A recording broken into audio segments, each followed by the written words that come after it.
This is the world we live in. If we weren't surrounded by it every day, if we didn't take it for granted, we'd be dumbstruck by its very intricacy and brilliance.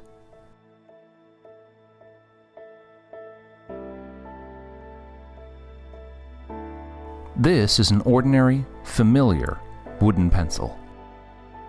You might think a pencil is simple. Chances are you've been using one since before you could even read or write. But just because it's familiar doesn't mean it's simple. In fact, it's complicated, elaborate, beautiful, elegant.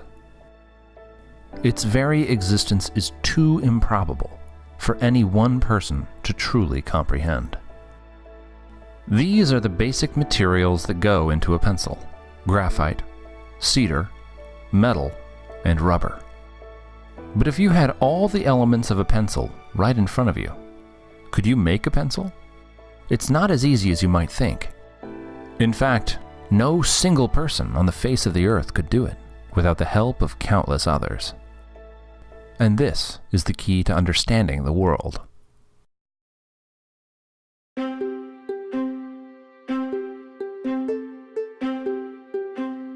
A pencil, just like you and me, is the end result of a vast and intricate family tree, a symphony of human activity that spans the globe.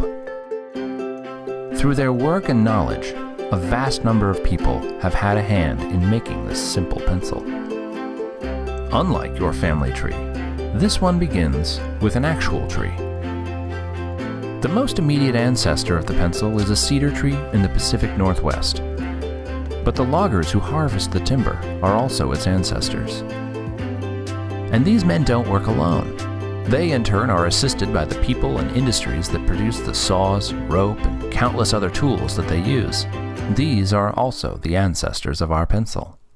As is the waitress at a nearby diner who sells the loggers lunch, to say nothing of the thousands of people involved in producing that simple midday meal.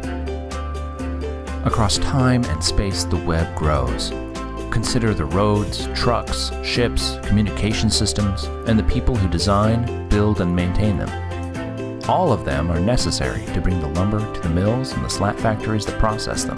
All of them are also the ancestors of the pencil. And even with the work of all these people, so far all we have is a stained wooden slat, a naked half of a wooden body of a pencil. But its family tree is larger and more extensive. The graphite is mined in China and Sri Lanka. At the pencil factory, it's mixed with clay and heat and other materials before it's extruded, dried, and baked in a kiln. People from different continents, different cultures, cooperate to bring these materials together with waxes and kilns and equipment from across the world. These too are the ancestors of the pencil. And the same is true of the eraser. With ingredients from around the world, it's the end result of a similarly complex and exotic branch of the family tree. As is the ferrule, the metal band made from material that is mined, refined, and shipped from all over the world. Each part of the pencil is the result of the collaboration and cooperation of millions of people. Together, they form a process that is constantly changing and adapting. A change in the availability or cost of material from one place might make another source more desirable, and the process changes and adapts fluidly. And there is a fact that's still more astounding: the absence of a mastermind, of anyone dictating these countless actions which bring a pencil into being. Each member of this family tree supplies only a small amount of the necessary know-how needed to make a pencil. They do so voluntarily, not because they necessarily want pencils or like pencils, but because by working to create them, they exchange their labor and skills for the wages that let them buy what they want and need. What you're seeing is the market at work.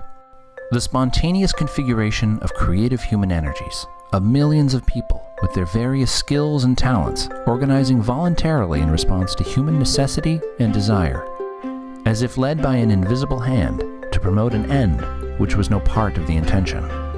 Every second we are alive, we benefit from the products of voluntary, spontaneous cooperation. This is the modern world.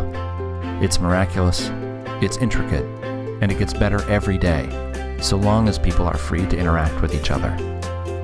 If we can leave the creative energies of humankind uninhibited, there's no limit to what we can accomplish.